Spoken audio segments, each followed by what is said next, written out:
Buenas noches. Gracias. Primeramente quiero agradecer al obispo Henry y al monseñor Molina por esta noche de monjitas, y espero que les guste la charla que les voy a presentar hoy día, que se llama el sistema telegráfico en el Perú. Este sistema, este estudio que he hecho, que les voy a presentar, es algo inédito, nadie todavía no lo ha desarrollado. Yo he tratado de estudiarlo y entenderlo un poco de cómo era el sistema telegráfico en el Perú.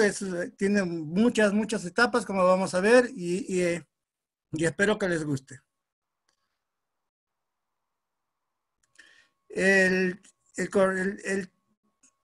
Durante el gobierno del mariscal don Ramón Castilla, que tuvo un periodo desde 1865 hasta 1869 más o menos, se implantó quiso modernizar el Perú y implantó una serie de cosas, ¿no? Como el alumbrado a gas, que fue una de las primeras ciudades en Sudamérica que se usó.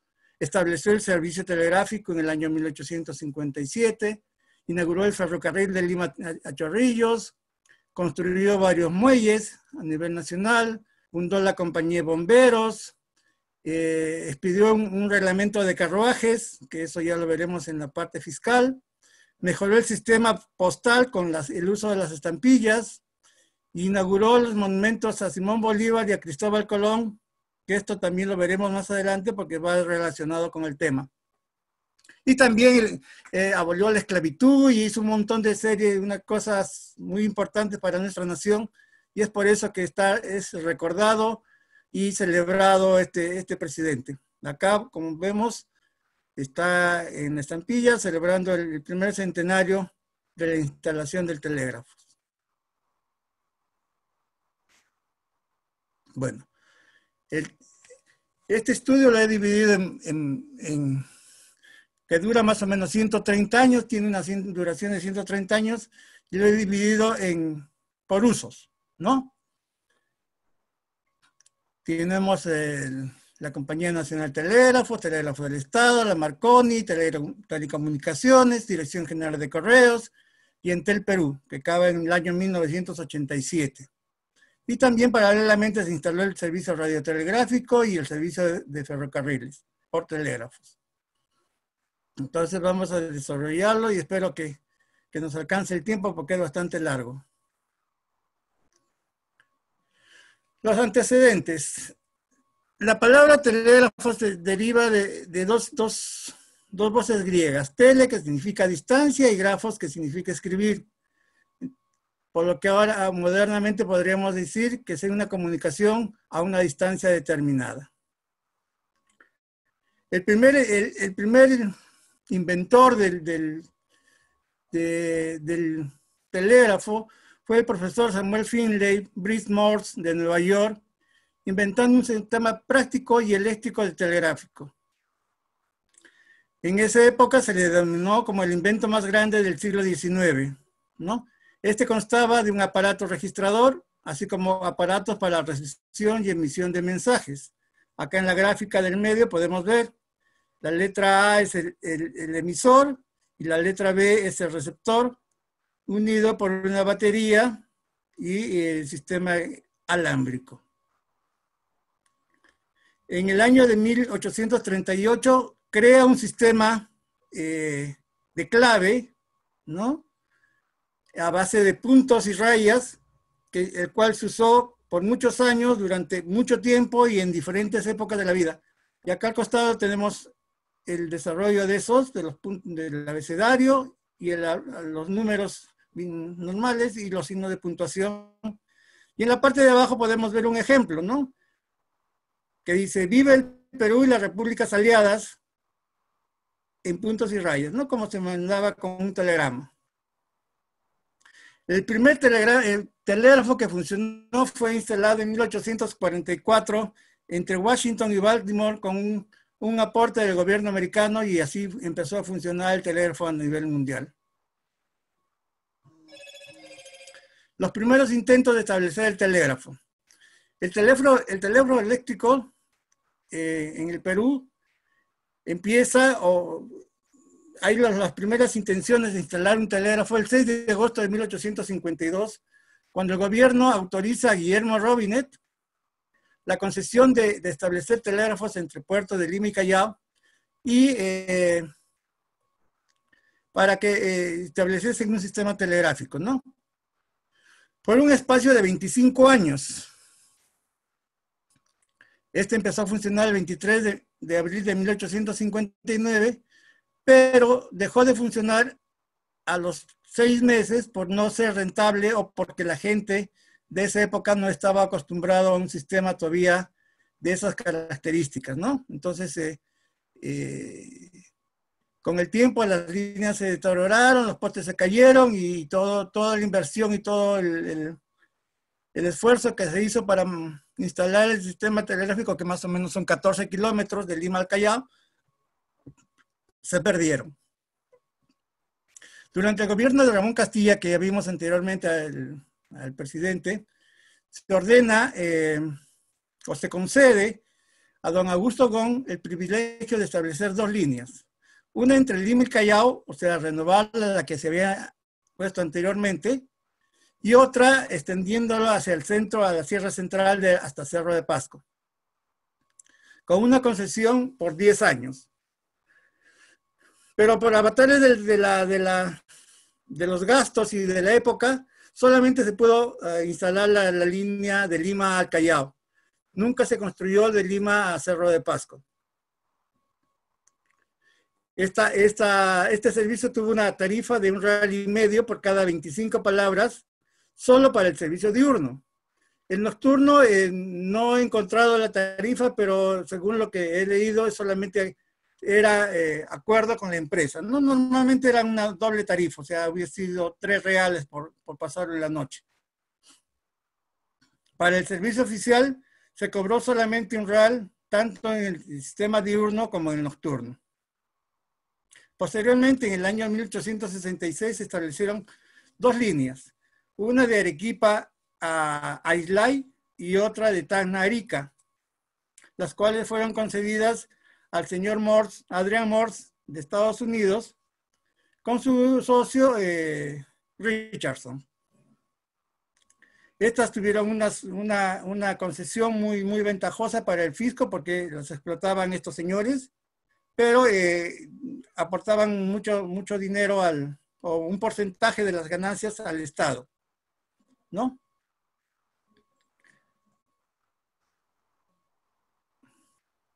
En el año de 1867, el gobierno reclama al señor Drone de la concesión de los 10 años que le había concedido y declara el telégrafo como patrimonio del Estado. Entonces, lo pone en concesión y el 26 de julio de 1857 concede a don Carlos Paz Soldán para explotar por propia cuenta, sin intervención del Estado, el telégrafo eléctrico. Este señor formó una compañía denominada Compañía Nacional Telegráfica, que tiene su centro en Lima.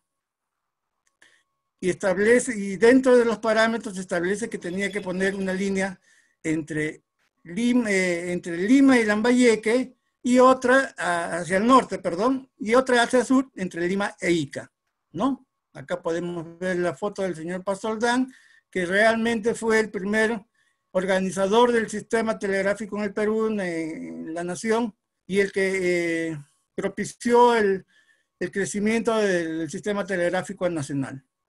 Acá vemos los estatutos que se formaron de esta empresa, donde concedían todos los privilegios del establecimiento de las líneas, ¿no? Tanto de Lima a Chorrillos como a la ciudad de Ica y demás.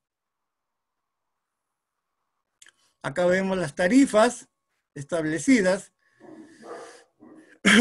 Estas tarifas se establecieron de acuerdo a las distancias. Como verán ustedes, van de 30 a 40, 60, 75, 80 y a un sol, según sea de la distancia, ¿no? De Lima hasta Ica.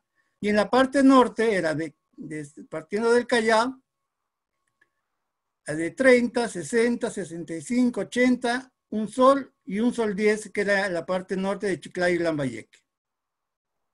Entre Chiclayo y Lambayeque se cobraba 15 centavos, que era una distancia más o menos de 14 kilómetros, como se cobraba en el Callao, que también es una distancia parecida, ¿no? 14 kilómetros. En la parte izquierda podemos ver un telegrama enviado de Pisco a Lima, pero como el privilegio, se podría llamar, de conseguir el telegrama número 1. Como ven acá ustedes, telegrama número 1, enviado desde Pisco a Lima, porque esta línea se terminó de construir en febrero de 1869 y entró en funcionamiento el 1 de marzo de 1869 a las 9:25 de la mañana, enviándose 27 palabras con un costo de 2 soles, 2 centavos. Esta es una pieza muy, muy rara y un privilegio tenerla en mi colección.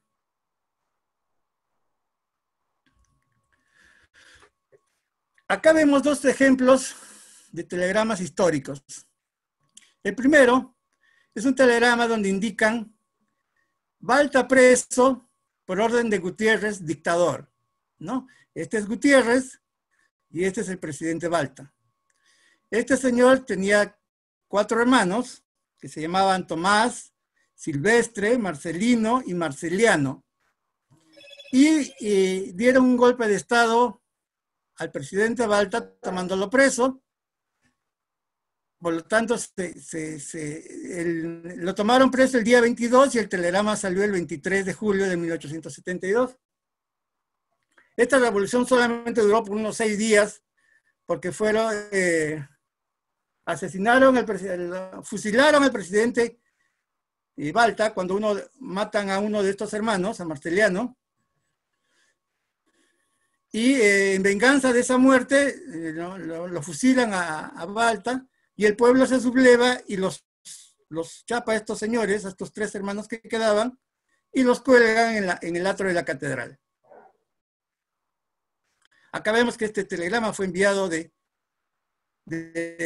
Lima a Casma, ¿no?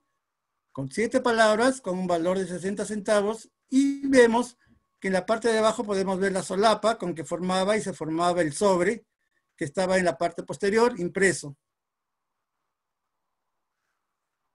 En cambio, en este otro, vemos a Enrique Meik. Este ya lo he puesto acá porque Enrique Meik fue el gran constructor de las vías ferroviarias en el país, y junto con las vías ferroviarias también desarrollaba el sistema telegráfico, por orden del Estado, como ya lo veremos más adelante. Acá estamos viendo que el presidente le está ordenando que haga las gestiones para inaugurar el tren que estaba en la ciudad de Casma. Entonces, este telegrama es enviado al contrario de el enviado de Casma a Lima, también en el año 72. Y lo interesante de esto es que tiene una marca que dice recibido a las 2:30 p.m., podría haber sido AM, y tiene esto de porte gratis, o sea que la entrega del telegrama era en forma gratuita y no necesitaba un porte adicional. Telegramas extraordinarios. Dentro de esta compañía se establece que los telegramas recibidos a partir de las 8 de la noche, y antes de las 6 de la mañana, eran considerados extraordinarios y pagaban el doble de la tarifa si era de 8 a 11 de la noche y el triple si era de 11 de la noche a 7 de la mañana. Acá podemos ver un ejemplo de un telegrama que dice de anoche y debe haber sido urgente porque en la parte del sobre le pusieron urgente, por eso se transmitió de noche, ¿no? Es un telegrama oficial. Y también se desarrolló un sistema telegráfico oficial y se creó un formato especial para esto. El gobierno hizo la concesión por 10 años que tenían que administrar las líneas, ¿no? Y pagaban la mitad de la tarifa normal en época normal, y en época de guerra solamente pagarían la cuarta parte mientras dure la guerra.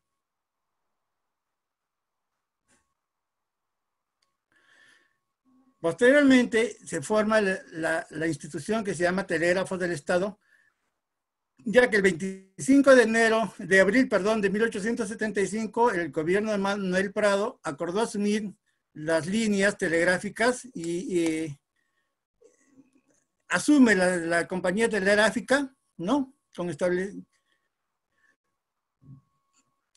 Pero lo que pasó es que después el Estado tuvo muchas pérdidas porque no supo manejar el sistema telegráfico, llegando inclusive entre los años 75 y 76 a tener casi una pérdida de 30.000 a 40.000 soles en esos 2 años, ¿no? Supongo yo que por los malos manejos, el exceso de entrada de personal y cómo es la burocracia estatal que se ocasiona en estas cosas, ¿no? Por eso ocasionó muchas pérdidas. No creo que el señor Pasoldán haya tenido pérdidas durante esos 10 años si no hubiese funcionado el telégrafo. Y en 2 años el Estado que lo asumió entró en pérdidas. Por lo tanto, el 23 de septiembre del 77 vuelve a concederse la concesión a la Compañía Nacional Telegráfica a cargo del señor Pasoldán, ¿no? Pero en el interín de esto se crea una nueva tarifa donde se cobraba por 20 palabras 20 centavos en una distancia de 20 kilómetros, ¿no? Si la distancia era mayor de los 20 kilómetros, se cobraba 50 centavos y por cada palabra adicional se cobraba 5 centavos. Para eso se crearon las estampillas que están acá al lado derecho. En el Diario Oficial del Peruano se publicó el jueves 10 de febrero de 1876 el contrato que se hizo con la American Banknote de Nueva York, donde se mandaban a imprimir las estampillas de 5, 20 y 50 centavos, con un tiraje de 100.000 estampillas de 5 centavos, 100.000 estampillas de 20 centavos y 100.000 estampillas de 20 centavos y 200.000 de 50 centavos, pagando un precio de 1.300 soles por la emisión de las estampillas. Acá podemos ver las pruebas de cuño o de dado, ¿no? En papel de la India, y acá las estampillas normales. La última, la de 50 centavos, no fue impresa en papel blanco, sino en papel crema. Las demás sí en papel blanco.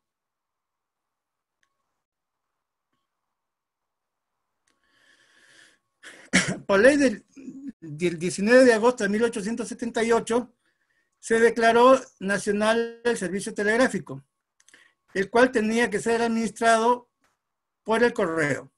Acá en la parte del medio podemos ver la resolución del Congreso de la República, donde nos indica el servicio telegráfico es un servicio nacional que correrá a cargo del gobierno y será administrado de la misma forma que el servicio postal. Por lo tanto, se une el correo con el telégrafo en una sola institución. Ambas instituciones, tanto el telégrafo como el correo, en esa época tenían un administrador, y para el telégrafo se siguió contando con los servicios del señor Carlos Pasoldán. Se amplían las líneas, ¿no?, telegráficas, y durante la guerra con Chile también se instala un nuevo sistema y se amplía el sistema en San Juan, Miraflores y Chorrillos, donde se desarrollaron las batallas por la invasión de los chilenos. Acá al costado podemos ver 2 formatos: el formato de telégrafo del Estado y telégrafo del Estado, y la diferencia entre uno y otro es por el número de impresión que tiene acá en la esquina superior derecha, que dice 1, que debe ser el formato 1 o el tiraje número 1, y el formato número 2 es el que está acá, ¿no? Y en este se desarrollan y se colocan todas las formas de establecer el servicio de telégrafos acá impreso acá en la parte superior del telegrama. Este es del año 78 y este es del año 79. oficinas telegráficas en Palacio de Gobierno. Durante la concesión que se hizo a la Compañía Nacional de Telégrafos, el gobierno crea una red propia entre el Callao y Palacio de Gobierno para uso exclusivo del Estado, del gobierno o de la presidencia, ¿no? Donde se establece que una oficina en Palacio de Gobierno. Pero el señor Paz Soldán le dice que él no podía pagar esos empleados y que estarían a cargo del Estado bajo sus sueldos y su consideración, ¿no? El gobierno no cobraba ningún tipo de porte por esto o de emolumento, porque era considerado como una línea del Estado. Entonces acá podemos ver dos telegramas dirigidos y recibidos en Palacio de Gobierno.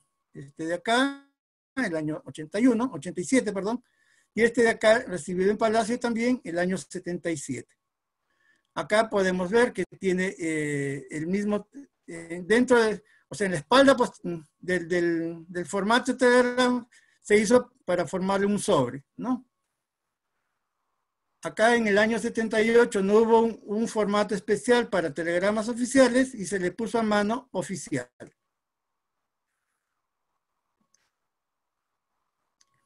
Resellos con el telégrafo de 1896. El director Camilo Carrillo, con fecha del 21 de julio, solicita que se manden a habilitar estampillas remanentes del American Banknote por un total de 515,000 estampillas, y acá vemos sus tirajes que fueron hechas, ¿no? De estas se conocen usadas con la palabra Perú y Paita aplicadas en gomígrafos, tanto puede ser en color lila o morado, o de azul oscuro. La única estampilla que se conoce que fue falsificada fue esta de acá, esta azul, de 20 centavos, y se diferencia porque no tiene la rejilla. Estas dos estampillas de déficit, tanto la de 1 centavo como la de 20, tenían como marca de seguridad una rejilla posterior. Entonces, la falsa, o la que falsificaron los estos, no se dieron cuenta que tenía que llevar la rejilla para que se considere auténticas. Como sabemos, y vuelvo a repetir, estas estampillas eran más de control, no de uso público, porque estas estampillas se ponían en la parte posterior, pienso yo, de la parte posterior del formato donde uno iba a la oficina postal y le decía quiero enviar un correo, un telegrama, te daban un formato, tú escribías lo que necesitabas enviar, la dirección y los datos, y creo yo que el dependiente pegaba las estampillas en la parte posterior de este formato, que así lo pasaba al transmisor. Entonces el transmisor veía que se había pagado el porte necesario y se transmitía el telegrama. Por eso no se conocen usados este tipo de estampillas. En el año 1898 se mandan a grabar estampillas en el American Banknote con una perforación de 12 y no se conoce el tiraje. Acá podemos ver pruebas de dado en color lila, en color azul, ¿no? Lo único que puedo decirles es que este es el mismo cuño porque tiene el mismo número, C391, y este C391. Por lo tanto, era el mismo cuño, solamente que le cambiaron el color. Ambas pruebas fueron hechas en papel de la India. Acá tenemos también unas pruebas de diseño ya o de impresión hechas en papel Oxford. Acá podemos ver el dibujo que se usó para el diseño de estas estampillas, que tuvo una numeración inicial en American Bank con S1957 y posteriormente fue revalorizada con el número 48780, ¿no? Yo le he puesto esto porque quiero resaltar una cosa. Si ustedes ven esta foto de Colón, tiene 3 pedestales, ¿no? Tres partes del pedestal. La de abajo, que es más negra, la del medio, y la delgadita que está encima o debajo del estatua.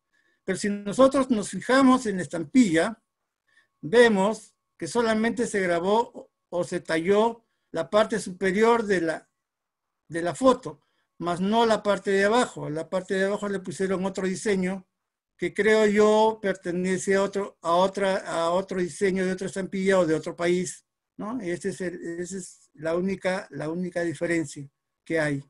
Por eso he colocado esta foto. En cambio, en las siguientes estampillas, sí está completo el monumento como debe ser. Este es el monumento al 2 de mayo, que tiene el Ángel de la Victoria y las damas, unas damas acá abajo formando un círculo, que está completo tal como es el monumento. No tuvo ninguna reforma, no como en el anterior. Y acá vemos el monumento a Miguel Grau, que también existe en el Callao, está hecho en el puerto de Callao, que también está en forma completa, ¿no? Sin alteraciones. Los colores, este es el mandado inicialmente por el American, y este es el que seguramente pidió el Estado, pero ambos tienen igual el mismo número de cuño. Lo mismo acá. Este es el C392 y en el de un sol es el C393 en ambos lados. Las pruebas igual fueron hechas en papel Oxford. Y acá vemos también en las esquinas de ambos estos el número de registro del American Bank de estas pruebas. Acá yo tengo una controversia porque estas estampillas están catalogadas casi en todos los catálogos de extranjeros como hechas para un sistema privado, pero yo tengo mis dudas porque las estampillas de telégrafos nunca salieron de las oficinas, porque acuérdense que estas eran unas estampillas más de control que de uso público. Entonces esto era más de uso interno. Por lo tanto, para mí estas marcas del ancla fueron creadas por un comerciante para elevar el precio de estas estampillas, porque por ejemplo esta serie de los tres valores de 40, de 4, de 40 y un sol, normalmente costarían $100 sin el ancla, y con el ancla tiene un valor más o menos de $1000. Entonces, para mí fueron profusamente hechas por un comerciante, no fueron hechas para esto. La otra teoría es que estas fueron usadas por la Marina, pero el sistema de caligrafía inalámbrica usada en los barcos recién se empieza a usar en Perú en el año de 1903. Por lo tanto, tampoco esa teoría para mí también está descartada. Y el tercer punto sería que ¿qué haría una estampilla usada por la Marina en la provincia de Jauja? Si Jauja queda en la Sierra Central o ceja de selva del Perú, entonces, ¿qué haría la Marina en esa época o en ese sector? Entonces, para mí no es más que un uso exprofeso de un comerciante. Voy a discrepar con mis colegas peruanos, pero que piensan que esto es una serie importante, pero para mí no lo es, no hay documentación que lo justifique. Posteriormente, en el año 1895, se unen tanto la Dirección de Telégrafos como la Dirección de Correos en una sola administración, bajo un solo administrador. Ya no habían dos, como anteriormente pasaba. Entonces se funda la Dirección General de Correos y Telégrafos, bajo un solo ente administrativo. Acá podemos ver tres formatos de telegramas del año 1896, del 97 y 1899.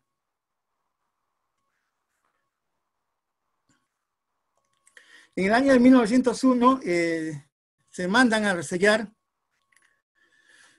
los valores sobrantes de las estampillas emitidas por el American Bank, de 40, de 4, 40 y un sol. No se conoce, a pesar de que tenemos las órdenes no se conocen las órdenes de habilitación, ¿no? O sobresellado, y las cantidades con las que se sobresellaron estas estampillas, no se conoce el motivo.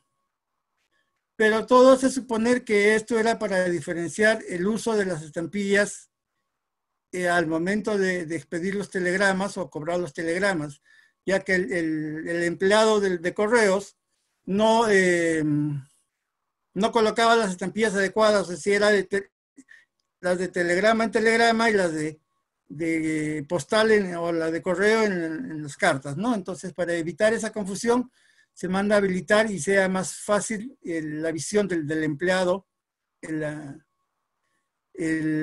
uso de estas estampillas.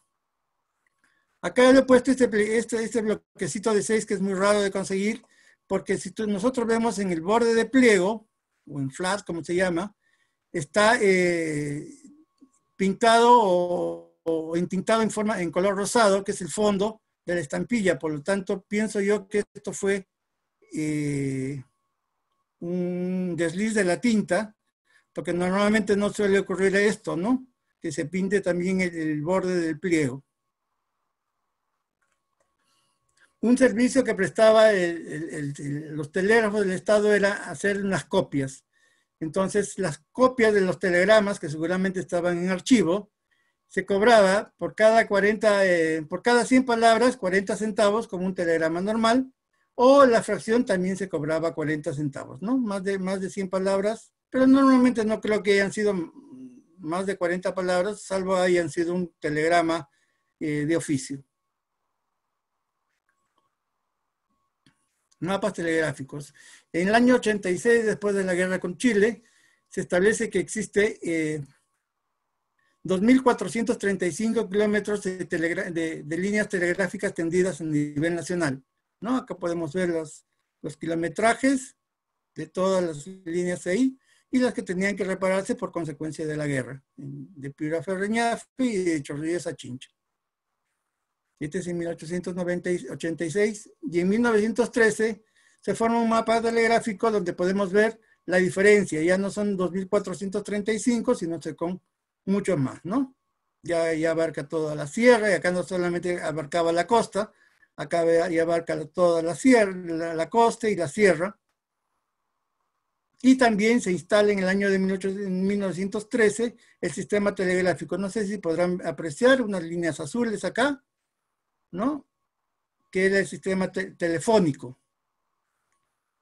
Y en esta parte de acá, que está que dice Loreto, una línea punteada, eso era el sistema radiográfico, que se instala en el año de 1903. En la parte de abajo, en el sur, acá está Arequipa, vemos una línea telegráfica que llega hasta el lago Titicaca y baja hasta la parte del Desaguadero. Esto también se instaló un sistema telegráfico tanto para la parte del Desaguadero como hacia la ciudad del Cusco, que ya lo veremos más adelante. Acá en la parte de abajo vemos la línea tendida en 1866 de Tacna a Moquegua y Arica. Acuérdense también de estas líneas de telégrafos, lo mismo que estas radiotelegráficas que vamos a empezar a hablar después. Los telegramas oficiales, ya en 1916, por orden, se ordena que solamente sean para los presidentes de la República, ministros de Estado, comisiones electorales, alcaldes, comandantes del ejército, marina, etcétera, jueces de primera instancia. Acá podemos ver dos formatos, ya con un servicio oficial impreso, y en este de acá con un sello de servicio oficial. Telegramas en horas extraordinarias. Como ya vimos anteriormente, también se usaban por pasada el uso de servicio en la noche. Entonces acá los telegramas después del cierre de las oficinas y hasta las 10 de la noche costaba el doble, y depositados después de esta hora costaba el triple. Acá en este sellito que se ve muy tenuemente se dice depositado después de las 7 de la noche, y en la parte de abajo dice recibido después de las 10 de la noche, ¿no? Y en esta parte de acá, atrasado por interrupción. Entonces estos son un tipo de usos de servicio nocturno en los telegramas. Acá podemos ver un telegrama con su recibo de pago, donde pagaron por 11 palabras 44 centavos, lo que significa que de 1 a 10 palabras se cobraba 40 centavos y por la palabra adicional se cobraba 4. Por lo tanto, pagaron 44 centavos de este telegrama de Lima a Jauja. Y de esto se le he puesto porque este es un papel que utilizaron muy tipo cebolla, muy transparente, muy delgadito, que con el tiempo se cuartea y se parte solito, muy delicado el papel. No sé cómo habrán podido usar este tipo de papel en esa época. Y acá tengo otro telegrama donde se ve que se usó tanto como formato de telegrama como sobre en la parte posterior. Y este huequito que ven acá donde se cerró el telegrama y al momento de abrirlo se quedó su pedazo en esta parte de acá abajo.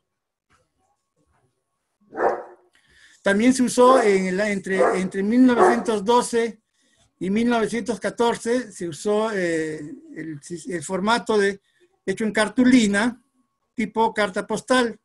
O sea que todo esto era con dientes, como una carta postal, donde se cerraba y se entregaban los telegramas. Pero parece que no funcionó por el costo, porque esto era hecho en cartulina, delgada, eso sí, pero tenía un costo más alto que el papel, supongo yo, en esa época. Y era más difícil de conseguir también. También se instaló el servicio de telegramas urbanos, así como habían cartas urbanas, también se instaló un servicio telegráfico urbano. Como no había mucho teléfono en esta época, se usó el sistema telegráfico para avisar que iba a haber una visita o a haber un negocio o facilitar la comunicación entre la gente. Y valía igual como un telegrama normal, ¿no? 40 centavos por las 10 palabras. Su conducción era gratis y en el formato del telegrama, por eso lo he puesto acá, decía envíelo lo más temprano posible para que se entregue el mismo día y así puede tener una mejor distribución. Todos llevaban ya impreso ciudad, ¿no? Por decreto del 21 de abril de 1921, se hace un contrato entre el Poder Ejecutivo y la compañía Marconi Wireless Telégrafo de Londres, y fueron entregados el 1 de mayo bajo contrato por un tiempo determinado. Lo importante de esto es que la compañía empezó a usar prefijos dentro de los telegramas para identificarlos. Por lo tanto, se usó para el servicio la letra A, para el servicio oficial la letra S y para el privado la letra P. Y si eran con escalas, por ejemplo, si venía de Piura a Arequipa y pasaba por Lima, se le ponía, por ejemplo, SP, era un servicio que venía con tránsito, ¿no? Para los telegramas con tránsito. Acá podemos ver el uso de una oficina telegráfica en el Correo Central de Lima, donde se pueden ver los aparatos telegráficos, tanto de emisión como de recepción. Acá podemos ver que se usó el prefijo P, ¿no? Y acá el prefijo S, en la parte superior e inferior de este telegrama. Y por esos azares de la vida encontré uno que tenía error, que en vez de decir recibido, dice cecibido. Entonces, por lo tanto, habían errores también en impresión. Esto es un sobre de conducción gratis de la época.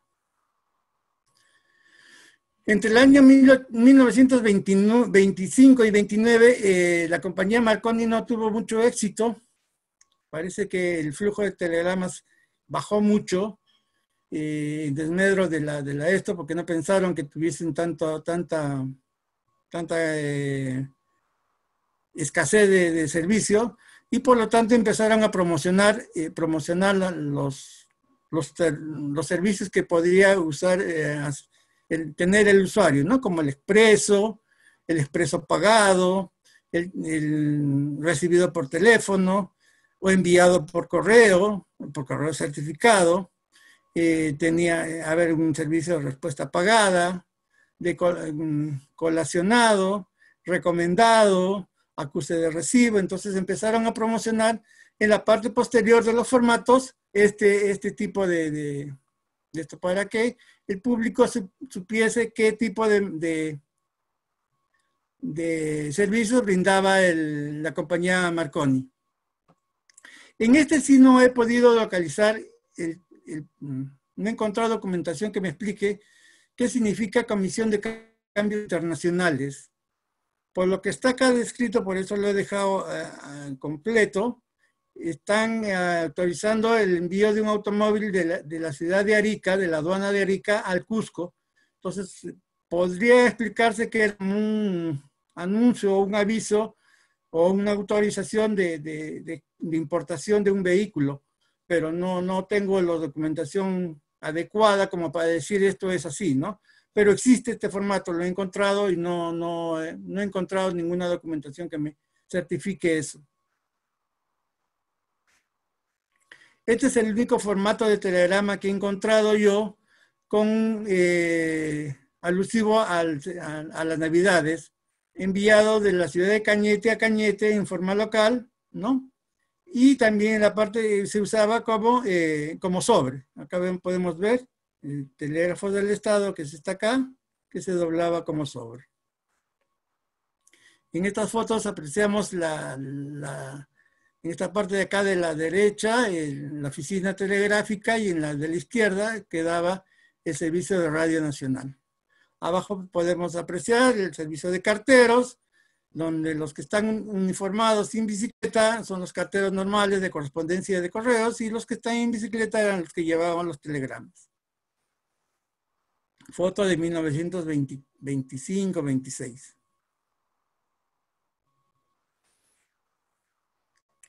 Durante el gobierno, ya estamos entrando en el año 1957.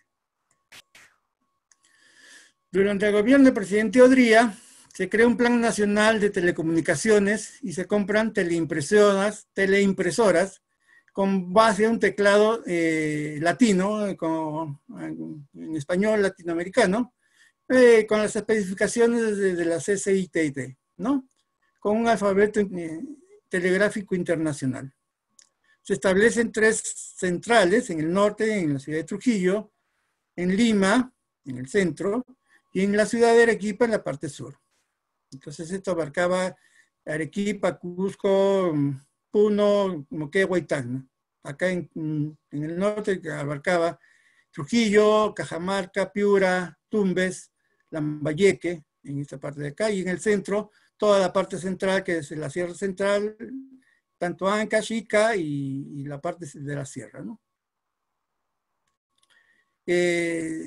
Recién se complementa toda esa estructura en el año 76, y en el año 74 se establece la estación de Lurín, una estación de vía satélite, donde se empieza a hacer ya se deja de utilizar el sistema cablegráfico y se utiliza el sistema satelital para la transmisión de los telegramas. Acá vemos ya la aprobación de un aviso en el periódico del año 52, donde se aprueba la compra de las teleimpresoras y el Sistema Nacional de Telecomunicaciones. Telegramas con mensaje.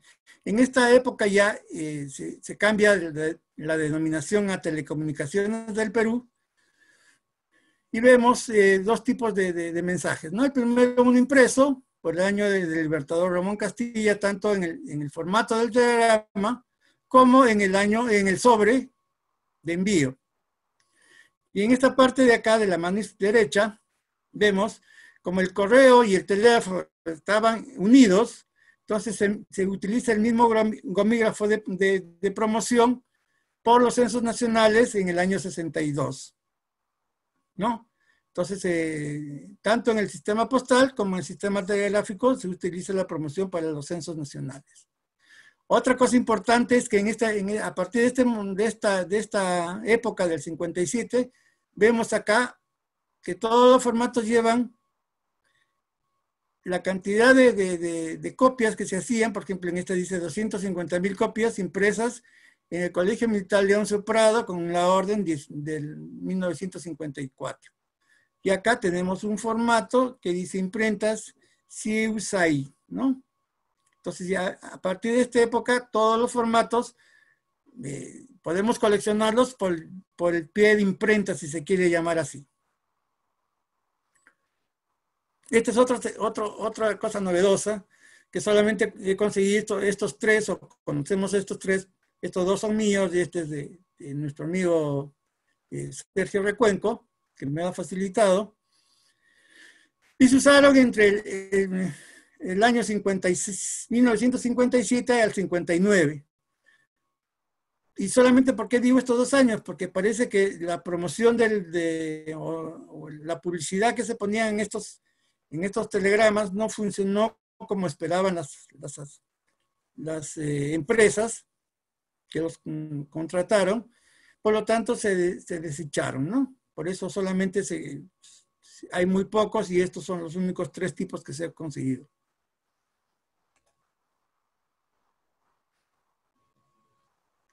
Acá también podemos ver los formatos, que dice formato T8 de 70.000 blocks, de cada uno de 100 hojas.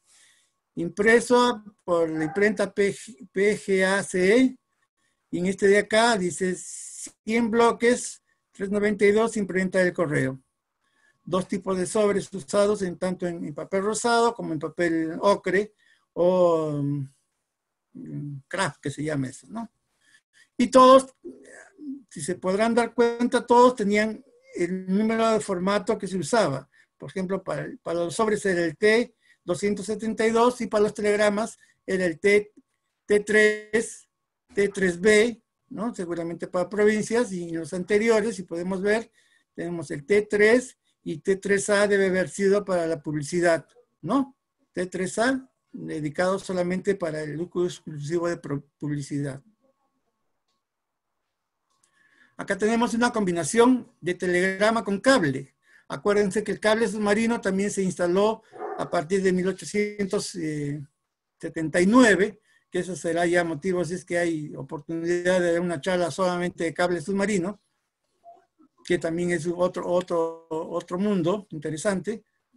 Entonces este venía vía cable All American, procedente de Santiago de Chile, a la ciudad del Callao, y del Callao se envió a Lima, ¿no?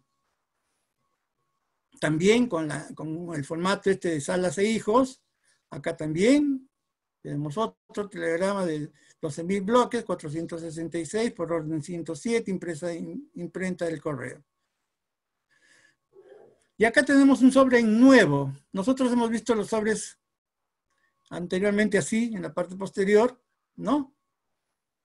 Pero este es un sobre nuevo, donde podemos ver que esta parte de acá es la mitad del sobre, y esta es una solapa, donde esta parte punteada de acá hasta el medio se pegaba al sobre, y esta parte se escribía la dirección y el destinatario, y la hora donde se entregaba el telegrama, y el empleado del telegrafista cortaba esto y se lo llevaba como muestra de que había entregado el telegrama.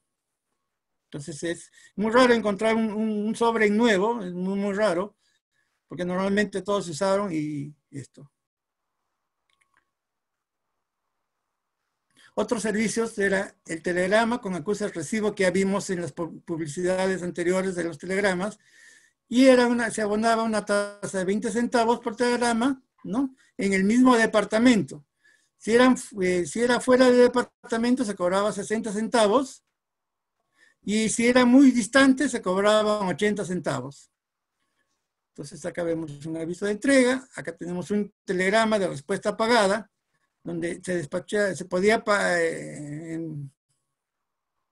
hacer una entrega de un telegrama normal de 1 a 10 palabras con 40 centavos. Entonces acá vemos, dice, podrán dirigir en horas extraordinarias un simple de 10 palabras, ¿no? Con un destino hacia el norte. En el año 20, acá, vale de respuesta pagada. Acá tenemos otro servicio que sí, el telégrafo, que era el servicio de giro telegráfico.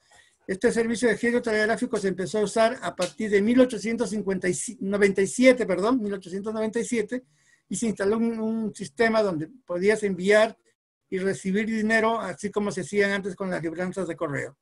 Entonces esto era mucho más rápido y mucho más, más ágil. Entonces acá vemos el formato completo, y la parte de abajo se quedaba para la entidad telegráfica, y la parte de arriba, a partir de la línea, entregaban al usuario. Este es un envío por 1000 soles de Pomabamba a la ciudad de Lima. O de Lima, perdón, a Pomabamba. Como ya vimos, el correo con el telégrafo estaban unidos. Y acá tenemos usos de canceladores, ¿no? Que dicen receptoría de telegramas en Talavera, en la ciudad de Abancay. Acá tenemos, por ejemplo, correos y telecomunicaciones, telégrafos, sucursal, Hospital del Empleado. Acá tenemos correos y telecomunicaciones del Perú, telégrafos, Nazca. Acá tenemos Córdoba, Centro Telegráfico, telégrafos del Estado. Y acá tenemos receptoría de telegramas en Tayacaja, Pampas, en Huancavelica. Entonces, como vemos acá, tenemos estos 4 que fueron usados como matasellos de salida, y en estos 2 como matasellos de llegada, ¿no? Entonces, por lo tanto, se ve que las oficinas, tanto telegráficas como postales, estaban juntas y en una misma oficina, sobre todo en provincias.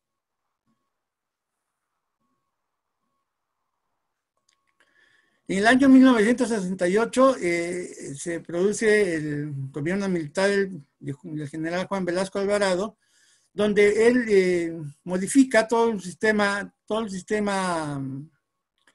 burocrático, si se quiere llamar, ¿no? O estatal, y incluye o cambia la denominación y se coloca como Ministerio de Transportes y Comunicaciones, donde englobaba todo lo que era comunicaciones, transportes, o sea, transporte vial, trenes y de aviones, y las comunicaciones que incluían al correo y al telégrafo, ¿no? Y al radio también en esa época.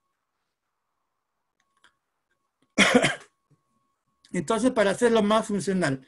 Por lo tanto, se crea un nuevo sistema y un nuevo formato, con Ministerio de Transportes y Comunicaciones, Dirección de Correos y Telégrafos, que era la misma oficina. También igual con esto, imprenta de correos y telégrafos, se crea un sobre especial ya diferente al anterior, ¿no? Un poco más grande, con telégrafos, diferenciando el telégrafo nacional del telégrafo internacional, como veremos a continuación. Se cambia de formato, con Ministerio de Transportes, se cambia de formato, lo hacen más novedoso, más moderno, y se empieza a usar el formato continuo. Ya no se usaba como anteriormente se usaba el tipeado, ¿no? Con máquina de escribir, sino que se empieza a usar, se moderniza y se usa el formato de papel continuo. Para eso se crea formatos impresos con el Servicio Telegráfico Nacional y diferenciando del internacional. Acá tenemos una cosa muy curiosa, que es el expreso pagado. Este es el único telegrama de los muchos que he conocido que tengan esta expresión de servicio de expreso pagado. Se pagaba una tasa de 1 sol por cada kilómetro de distancia. En este caso es del pueblo de Barranco hacia Surco, ¿no? A la urbanización San Roque, en Surco, que distaba exactamente 3 kilómetros. La urbanización San Roque es la urbanización creada para todo el personal subalterno de la Fuerza Aérea Peruana como vivienda. Entonces se creó una urbanización y está muy colindante con Barranco y con el aeropuerto de Las Palmas en esa época.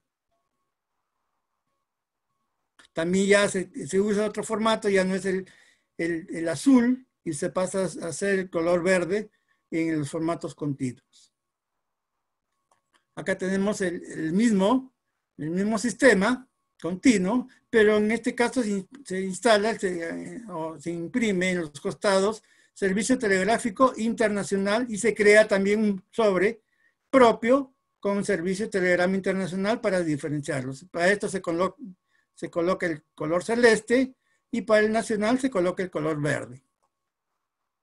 Este también es el único documento que he encontrado donde uno recibía o cuando iba al correo a enviar un telegrama, escribía con su propia letra el telegrama, ¿no? En este caso es un telegrama internacional enviado a la ciudad de Santiago de Chile.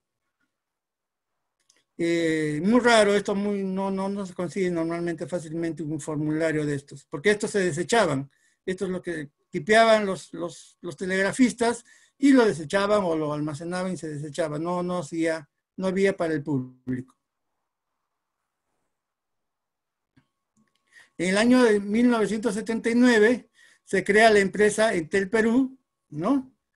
Bajo la ley del 1 de junio del 81 y con decreto legislativo número 97.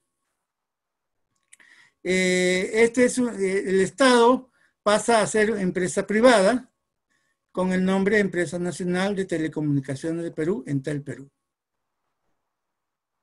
Acá también ya se usan los mismos formatos del correo y telégrafos, ¿no? Pero en este caso se cambia de formato, se pone el logo de Entel Perú que tenía la estación de Lurín como emblema, y también sus formatos continuos tenían el telegrama nacional a los costados, ¿no? Telegrama nacional, acá en negro y en blanco.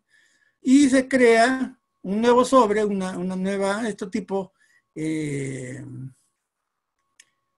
¿cómo se llama? Sobre de banco, donde aparecía un cuadrado y se podía, ya como tenía esto impreso, ya no tenían que volver a imprimir la dirección o hacer ningún tipo de eso, como veremos a continuación en este de acá, ¿no?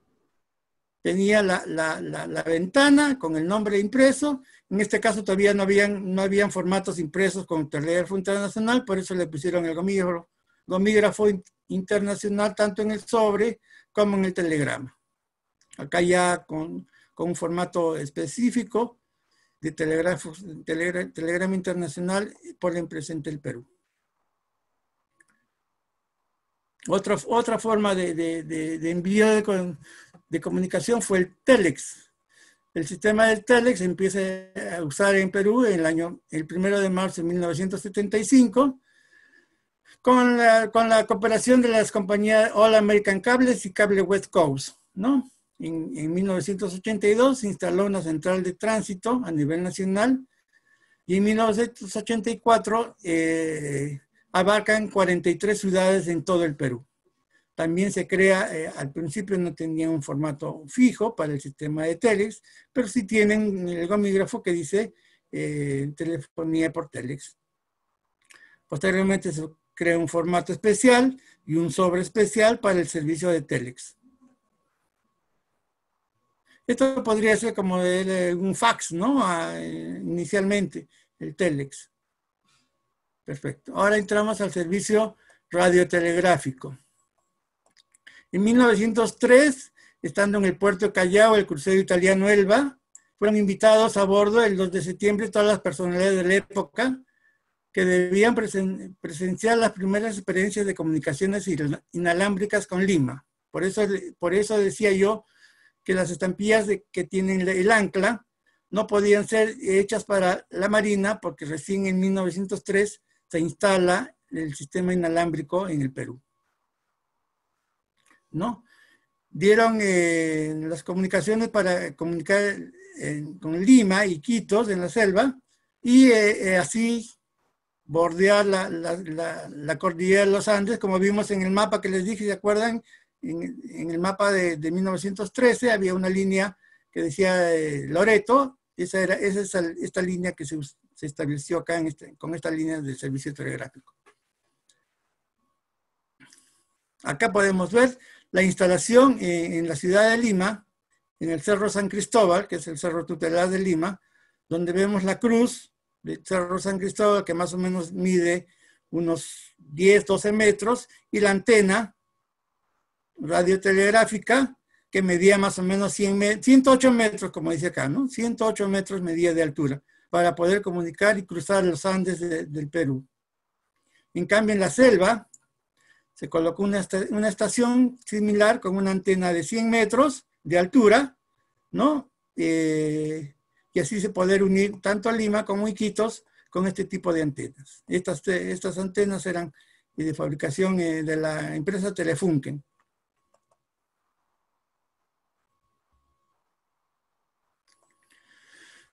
Con este motivo quedaron establecidas las emisoras en las vías de Pichis, bajo la dirección técnica del ingeniero Augusto Tamayo, que este señor fue el pionero o el promotor de este sistema radiotelegráfico en el país, ¿no? Por eso es muy reconocido a nivel radiotelegráfico.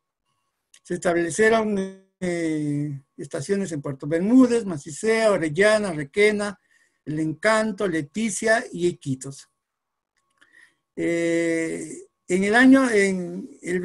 Por decreto del 22 de enero de 1921, se constituye la Administración General de Correos, Telégrafos y Radiotelegrafía.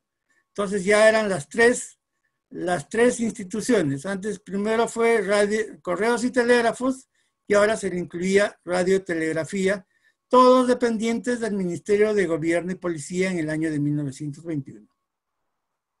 Acá vemos dos formatos de servicio radiotelegráfico a la montaña, de Lima a Iquitos, ¿no? En el año 1914 creo que es, no, 24, perdón.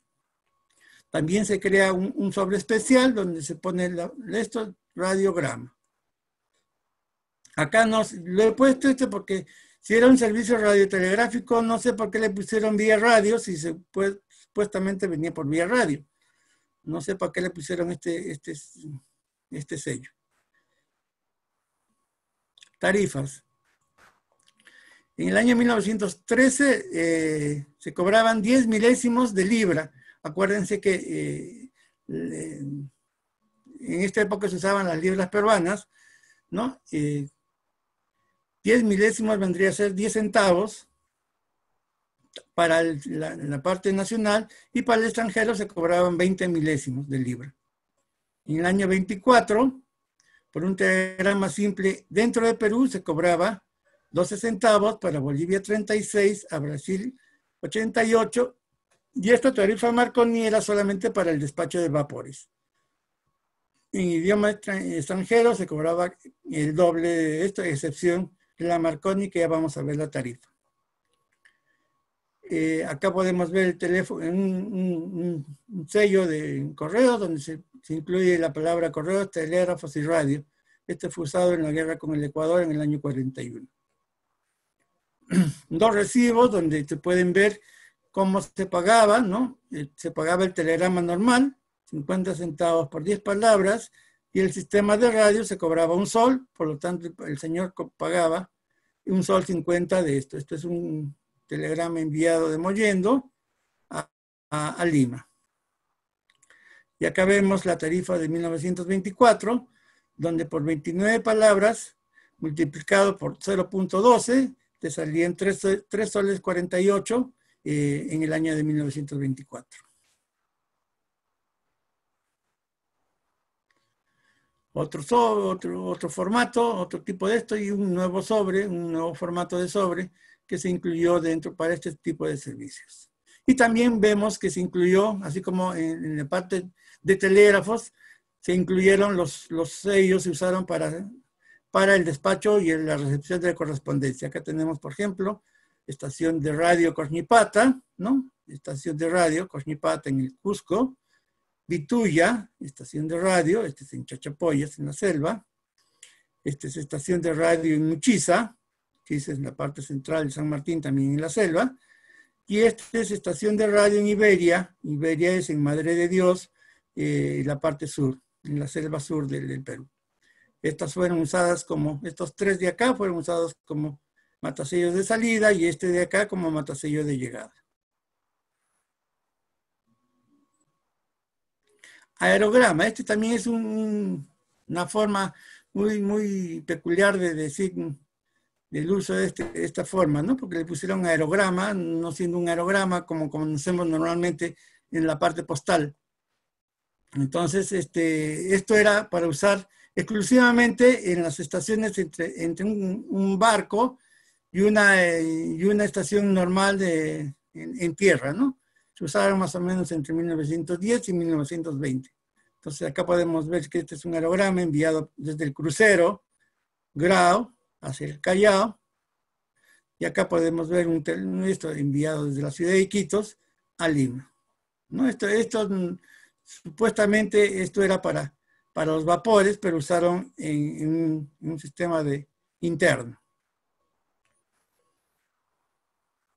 El servicio de vapores, ahí está, acá venimos en el servicio de vapores. Se cobraba 28 centavos por palabra, más una tasa de 24 centavos por el servicio terrestre. O sea, llegaba a la estación terrestre y de ahí para despacharlo a su destino final, se cobraba 24 centavos de palabra.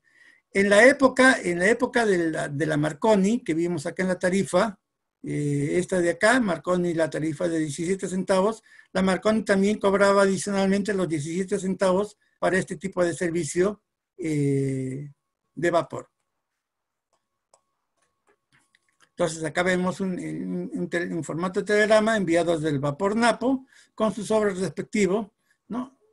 Acuérdense que les mostré el sobre completo con el TAP acá abajo, ¿no? Y acá podemos ver cómo la ponían un papel copia, ponían la dirección que se inscribía en el sobre y cortaban acá y se quedaban con el formato una vez entregado el telegrama. Servicio de teletipos. Este recién se empieza a usar una vez instalado el sistema satelital en el año 1959, ¿no? Se caracteriza por un enlace de radio de alta frecuencia en onda corta, y la cual recibía los mensajes. Eran impresos en papel continuo, imprimiendo hasta 66 palabras por minuto. Acá tenemos un teletipo de la época, ¿no? Donde se puede ver el formato continuo. Entonces acá escribían y se recibían así. Inicialmente no tenían un formato impreso especialmente para el servicio de teletipos, por eso le pusieron este gomígrafo que dice Teletipos Lima. Después ya se formó un formato específico para el sistema de teletipos.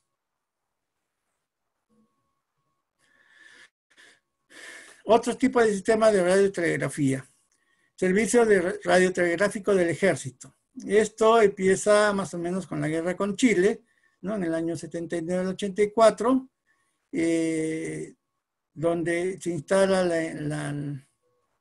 los ingenieros a restaurar las líneas telegráficas entre Tarapacá y Arica. Posteriormente, una vez acabada la guerra, esta se convierte en Intendencia General y luego se convierte en la rama de comunicaciones del Ejército. Se crea un cuartel general de división, una receptoría de correos, cuyo jefe tendría la asimilación de subteniente de reserva. Para esto, me olvidé de contarles que se creó una escuela de telégrafos o telegrafistas. Entonces, esta escuela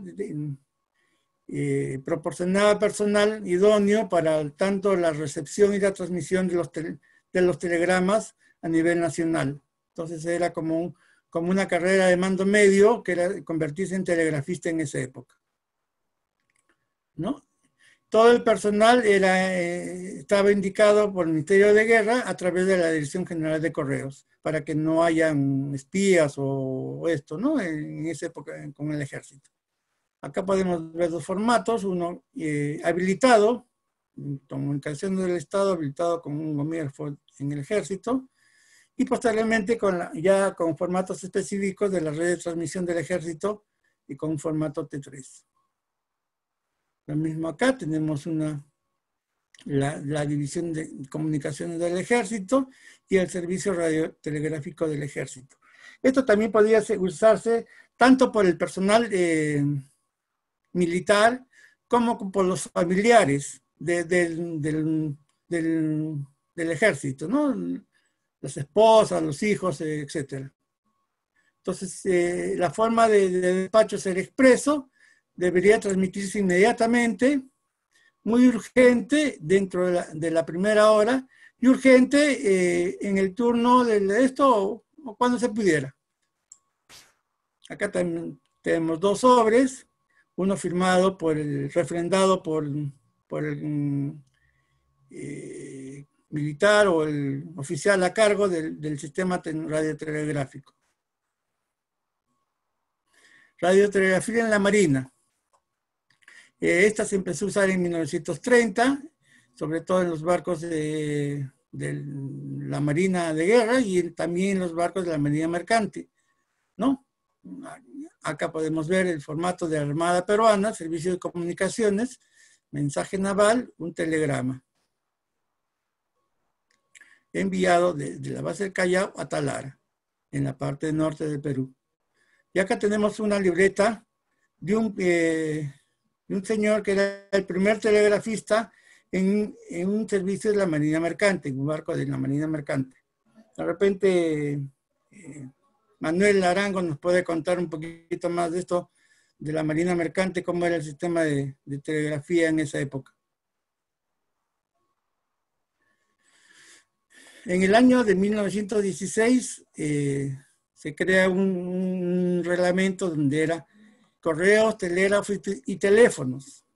¿Por qué? Porque los mismos postes de telégrafos se usaban para los teléfonos a nivel nacional. Por lo tanto, el correo asume el control también del servicio telefónico. Y también se hacía un sistema propio de telegramas por teléfonos, ¿no? O fonogramas que se llamaban después. Acá vemos en la compañía de teléfonos de Piura, con el formato telegrama, una vez doblado el impreso el formato sí.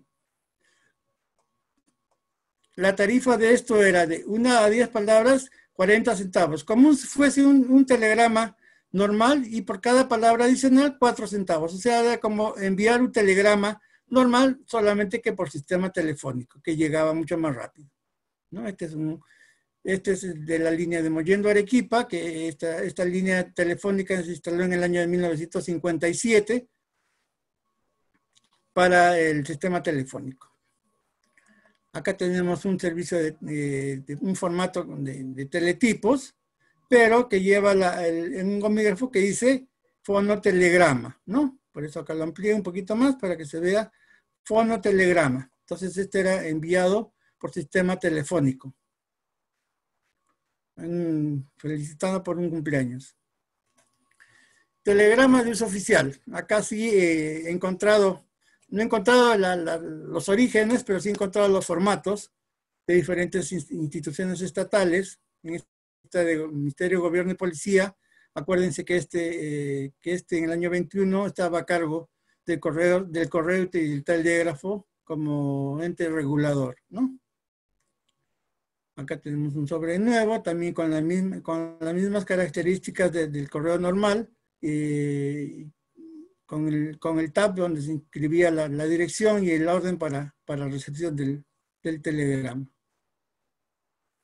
También usaron un formato para servicio telegráfico oficial, no sé por qué, porque esto supuestamente era una entidad oficial, ¿para qué tenían que tener un formato de servicio oficial?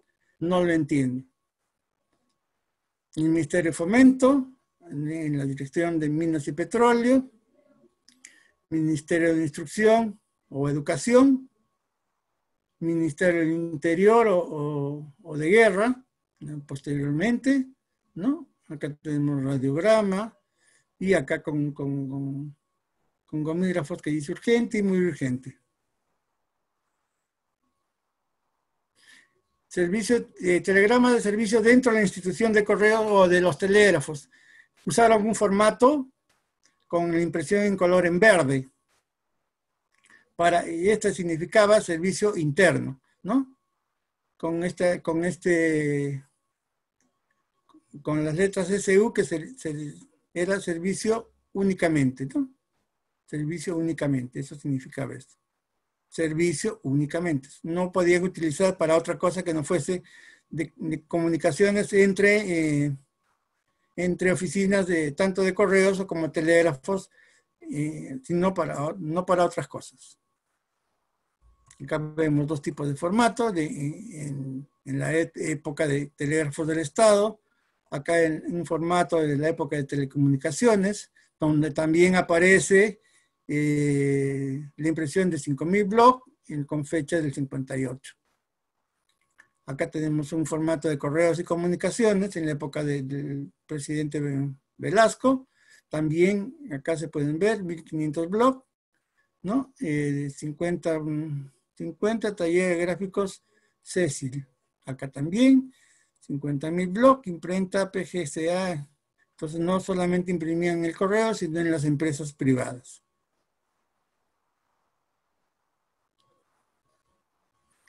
Telegramas en entidades privadas. Acá podemos ver que el Banco de Perú y Londres tenían un sistema impreso donde podía ser un grama, puede ser radiograma, fonograma o telegrama. En este caso es un telegrama enviado el 9 de octubre del año 28, creo, 38, no leo bien, pero acá tenemos de la compañía Cerro de Pasco Copper Corporation, enviado en el año 27, que les puse acá que también usaba un servicio de máquina franqueadora con el mismo Cerro de Pasco Corporation, ¿no? Y acá también no encontré la parte fiscal, porque también tenían máquinas fiscales, por ejemplo, en este caso es un Banco de Crédito de Perú, donde pagaban los impuestos a través de máquinas franqueadoras, que también las proporcionaba el Estado. Entonces tenían los tres tipos de servicios, tanto telegráfico, postal y fiscal, juntos en una misma empresa. Este es un fonograma del Banco Internacional del Perú. Servicio telegráfico de ferrocarriles. Ya al principio les mostré la foto de Enrique May, donde se indica que una vez, ¿cómo se llama? En esta orden, un recorte del periódico el 25 de julio de 82, donde dice que tenían que entregar la línea telegráfica el día 16 de octubre entre Lima y La Oroya, ¿no? Formatos de telegramas usados en Ferrocarril Central de Lima, la que tenía su sede en lo que era la estación Desamparados, a la espalda de gobierno, en la Plaza de Armas, en Lima. Y también podemos ver que este mismo formato se usaba como sobre, porque acá está el slab un recibo de pago, donde pagó el telegrama, que picaron, que seguramente eran 6 centavos o 60 centavos. Acá podemos ver un mapa donde está la instalación de la línea telegráfica de Lima a Huancayo. Y en esta parte negra, no sé si ustedes se acordarán que les mostré antes el del Copper Corporation, este de acá, de Cerro de Pasco. Entonces, esta línea negra era la línea encargada por la empresa de Cerro de Pasco Copper Corporation, se encargaba del mantenimiento de esta línea. El Estado le proporcionaba los alambres o lo que necesitaba, los postes, pero la empresa, como parte del servicio, como concesión de que le dieran una línea telegráfica propia, se encargaba ya de pagar a los trabajadores y el mantenimiento de hacer el mantenimiento de la línea entre La Oroya y Cerro de Pasco. Acá tenemos 3 formatos diferentes de telegramas usados en este servicio. En el sur era un sistema propio. En el año 1895, el 31 de mayo, el Perú concede a la Peruvian Telegraph Copper Corporation el sistema telegráfico, ¿no? Entonces hace un nuevo contrato, se encarga del mantenimiento y la habilitación de las líneas, tanto ferroviarias como telegráficas, porque las líneas ferroviarias y telegráficas estaban paralelamente en la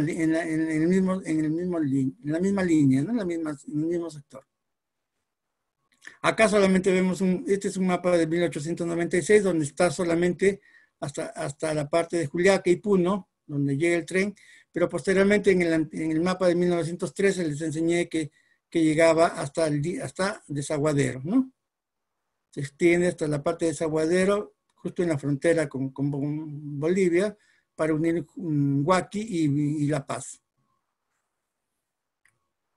Formatos pero lo que me llama la atención es que estos fueron impresos por la Waterloo Zone Limited de Londres. Imprimieron estos dos tipos de formatos. No solamente imprimía la Waterloo estampillas y timbres, sino también papel para telegramas, como podemos ver, apreciar acá.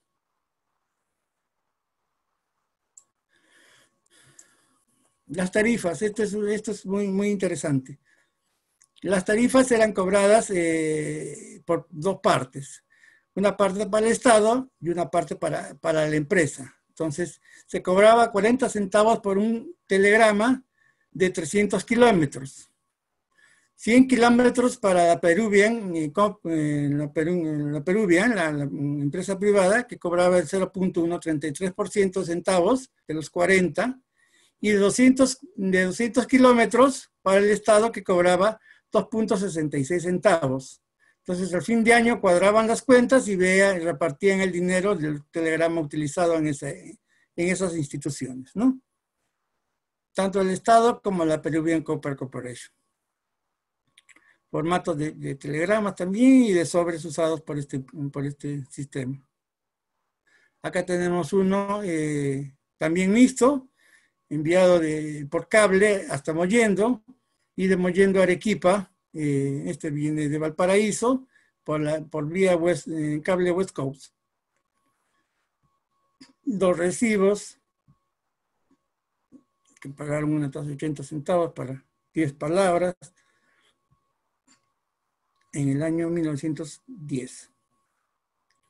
Y por último tenemos el sistema ferroviario de Huaki a La Paz. Llegaba el telegrama hasta Desaguadero y de ahí pasaba a La Paz, pero también estaba a cargo de la Peruvian.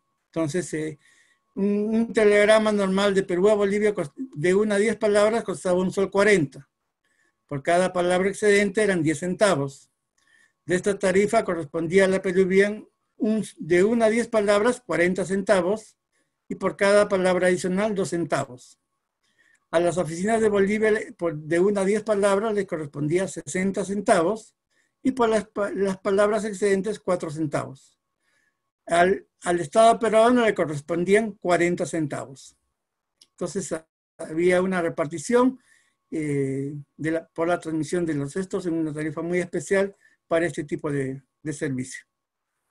Acá tenemos dos formatos de esto, y vemos que, por ejemplo, en este sobre, por eso lo puse, que el ferrocarril del sur incluía la navegación del lago Titicaca, la navegación por el río Desaguadero y el ferrocarril de Huaki a La Paz, todo bajo la gerencia general en la ciudad de Arequipa. Por eso he puesto este sobre, para que comprendan que esta línea ferroviaria comprendía a la parte peruana, ¿no? Entonces, esto ha sido todo por hoy. Les agradezco. Acá tienen la bibliografía que he usado. Acuérdense que esta es una investigación que es inédita, recién está como base para seguir investigando más, un poquito más de leyes y normas.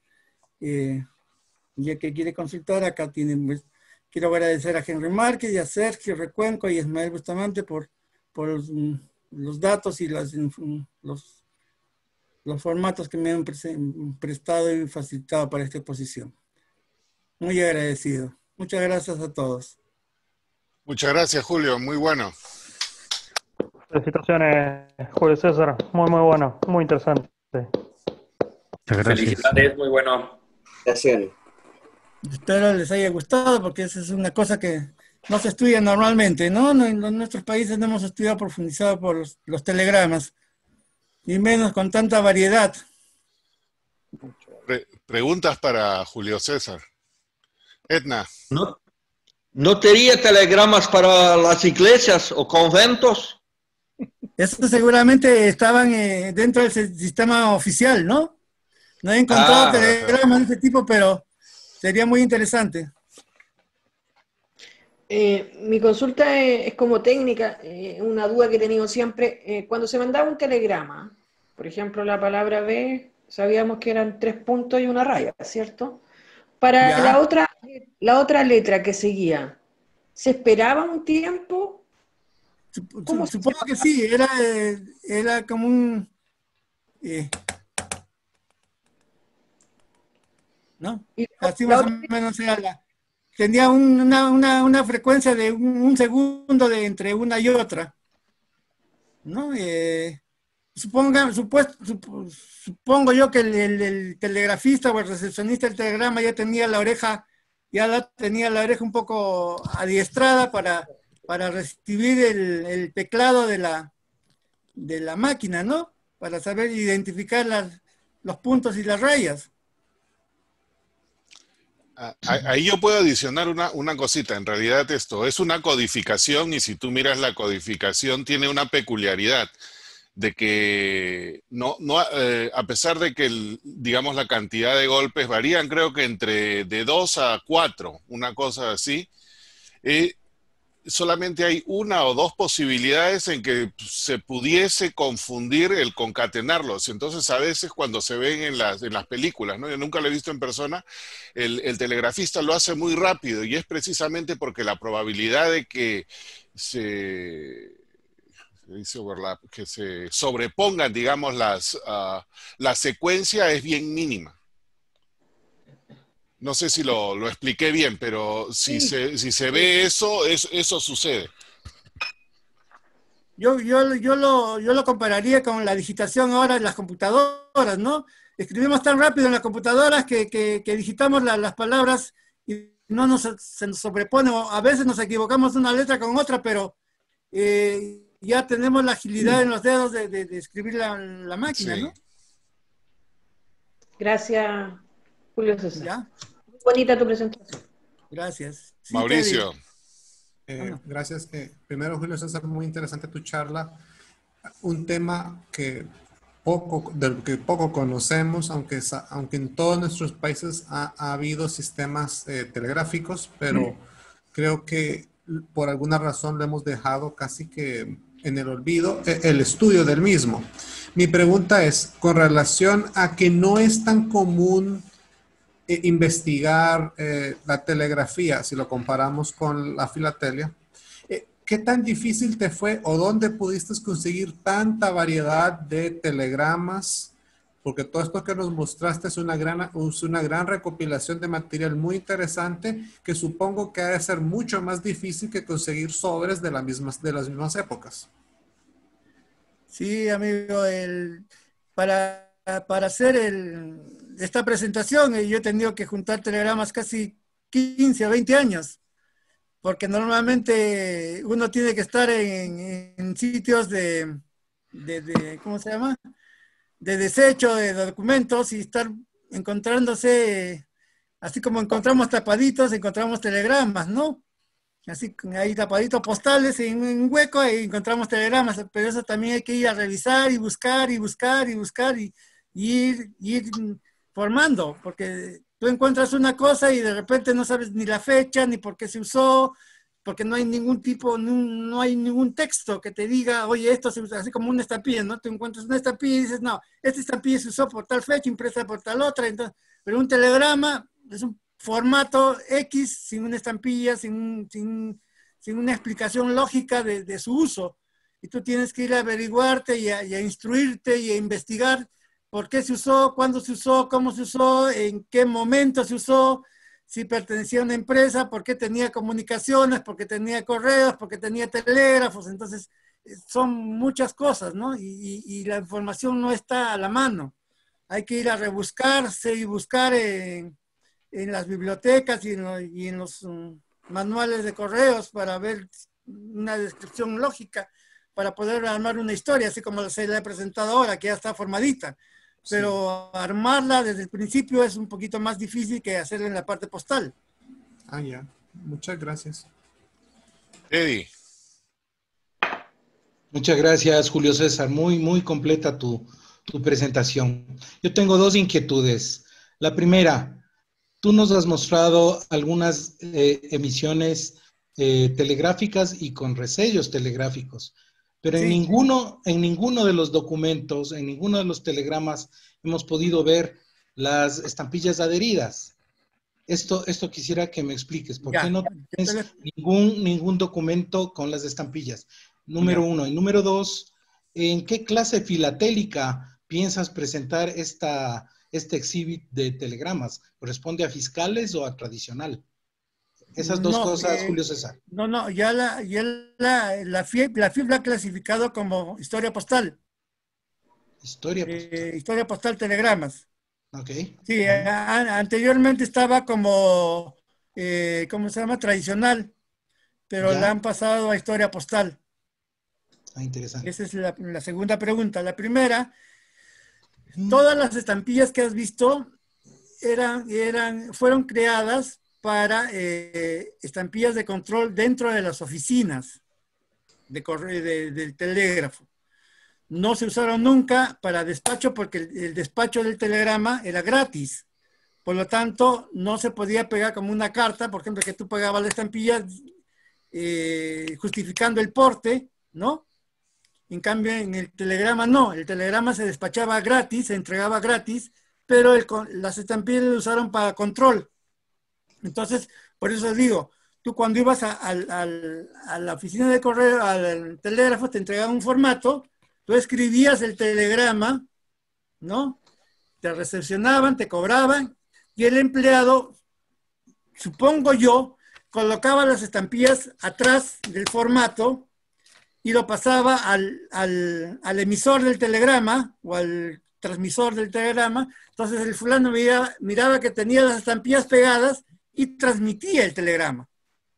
Esa es la suposición lógica que tengo yo, porque no se ha encontrado un documento o un formato con las estampillas adheridas. Hay estampillas que están selladas con Perú Lima, Perú Pacasmayo, Perú, etcétera, etcétera, diferentes partes del Perú, pero nunca se ha encontrado un formato completo. Entonces, por lo tanto, significa que alguna vez alguien encontró los formatos, lavó las estampillas y botó el formato del telegrama, porque era un formato de telegrama cualquiera, ¿no? Nunca se percataron de que eso podría justificar el uso o el manejo del sistema telegráfico para nosotros ahora, ¿no? Okay. Por eso no encontramos ningún tipo de estampillas pegadas. Las únicas estampillas pegadas en TIM, así que he visto, ha sido en España, que las tenía, ¿cómo se llama? En una colección de telégrafos de España, no me acuerdo ahorita quién las tenía, pero encontraron también ese tipo de formato, ¿no? Que en la parte posterior de los documentos se hallaban adheridas las estampillas. Entonces, era más que todo era como un uso fiscal, porque en el Perú se usaba, en la parte fiscal, habían algunas normas que se adherían los timbres en el talón de recibo. Entonces hay recibos para pago que no tenían esto porque estaban adheridos en el talón para el control fiscal. Lo mismo ha ocurrido con esto, ¿no? Se utilizaban para el control telegráfico de la oficina, para que no les hicieran el cuento de que les cobraban más o menos por la determinada transmisión de telegramas. Y también para diferenciarlo del telegrama privado con el telegrama oficial, porque el telegrama oficial no pagaba y el telegrama privado sí pagaba. Noticia de último minuto, Gracias. me parece así como el extra. Carlos Brenis ha puesto un par de imágenes ahí de estampillas de estas de telégrafos en Fragmento. Ah, qué bien, qué bien. Yo nunca las he visto. A ver, ¿en el WhatsApp? Ahí vas a ver, sí, en el WhatsApp. Ahí puedes verlas, están pegadas en el anverso y en el reverso del telegrama. Es que A ver, a ver. Lamentablemente es un fragmento. Lo voy a compartir desde acá para que lo vean todos. Yo nunca le he visto esa. Es que asumo que, o sea, lo que nos mostró Ahí Julio está, Ahí César, está, ¿ves? Ahí todos está. son telegramas, el documento que se recibió, o sea, ya después de la transmisión, todo lo que Julio César nos muestra son los telegramas, los mensajes que ya se Entregados. enviaron. De destino, son telegramas de destino. destino. Yo asumo que hasta Mira, por privacidad, Este de acá, el origen Carlos. tiene que destruir todas estos papeles donde uno iba y, digamos, la esquela telegráfica se tenía que destruir, supongo que por privacidad del mensaje. Por eso que exista una de estas es algo muy raro. Claro. Mira, ve, Carlos, este es un formulario de copia de telegrama. Ajá. Este de acá es un formulario de copia de telegrama. Por lo tanto, están pagando por la copia los 4 centavos o los 8 centavos. Pero a la vuelta hay mucho más, ¿no? O sea... Claro, por eso debe ser se cobraba, no me acuerdo ahorita la tarifa en el reverso de este fragmento se cobraba 40 centavos. Ese es el reverso del mismo 2, fragmento. 3, a ver, 1, 2, 3, 4, a ver, chícale un poquito más, 2, 4, 6, 8, 9, 10, 100, por 100 palabras, de 1 a 100 palabras se cobraban 40 centavos. Acá hay 9 más 12 adelante son 11, o sea, 44 centavos se cobraron por esa copia de telegrama. Y el otro fragmento, lamentablemente, no tiene un impreso al reverso, al anverso, pero sí tiene unas anotaciones a pluma. Pero para que veas que se colocaba en la parte posterior, o sea, no es como decían el talón de esto, sino yo por eso decía yo en el reverso del documento, para poder saber si era cuánto se pagaba y para qué se utilizaba. Esa era mi lógica, sin saber que existía este tipo de documentos, ¿no? Yo los que he visto son formatos, pero son posteriores a estas estampillas de telégrafo emitidas hasta 1903. Los talones en más o menos 1905, 1907 ya tienen estampillas, pero son fiscales. Ajá. Y muy pocas también, ¿ah? Tienen la cancelación más, pero claro, la estampilla muy poco. Sí. Claro, aquí sí sirve de algo de información. En el Ecuador teníamos un reglamento que exigía que se incineren todos los telegramas de origen. O sea, cuando iba el remitente a la oficina, le pegaban las estampillas telegráficas, se las quedaba el empleado y solo servían para control, para contabilidad, para contabilidad de los telegramas y se incineraban. Por eso, igual que en Perú, hay casi, o sea, se conocen 2 o 3 documentos con estampillas telegráficas adheridas. Yo no sabía que Carlos tenía, por ejemplo, esos documentos, si no se los hubiese pedido para esta charla, pero ¿ves? Así son los misterios de la vida. Uno va encontrando cositas. Bueno, pero parece que tenemos el happy hour para ampliar la otra parte. Claro, para ampliar la charla. Las estampillas, sí. Otra observación, ¿no? Yo también, cuando el correo y el correo y el telégrafo están bajo la administración postal, obviamente esa parte, a mi modo de ver, cabe dentro de lo que es la historia postal del Perú. Entonces, ese periodo empieza en el 95, como tú bien dices, y continúa hasta el 20 y tanto. Y yo tengo una colección de ese periodo, y justo en ese periodo tengo un formato bastante similar al tuyo que se llama aerograma. Y creo que es de un día anterior, y en realidad yo lo pongo ahí como la evidencia más temprana de la primera comunicación electrónica, el primer email, si tú quieres, entre la costa del Perú y el Amazonas. Porque eso es lo que era precisamente, esa es la primera vez que se entró hasta el Amazonas, en forma de esta manera. En el año de 1903 empieza. O sea, exacto. 1903. Sí, pero la antena del Telefunken empezó a funcionar en 1913. 13, sí. Entonces, el primer mensaje sucede el 20 o el 21 de enero de 1913. 13, sí, exactamente. Es el primer email. Muy interesante. Yo no, por ejemplo, cuando encontré un aerograma en telégrafos, yo decía, ¿qué es esto? ¿No? Sí.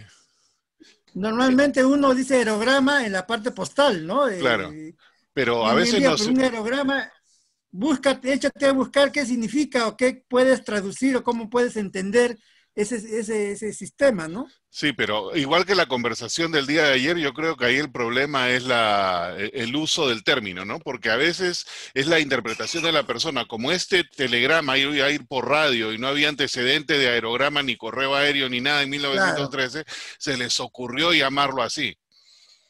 Que posteriormente se redefinió, fue otra cosa. Ahí veo una mano en alto, Alberto Villaronga. Sí, gracias, Henry. Felicitaciones, Julio César. Bueno, mi aporte era un poco para apoyar tu hipótesis de que iban pegadas las estampillas.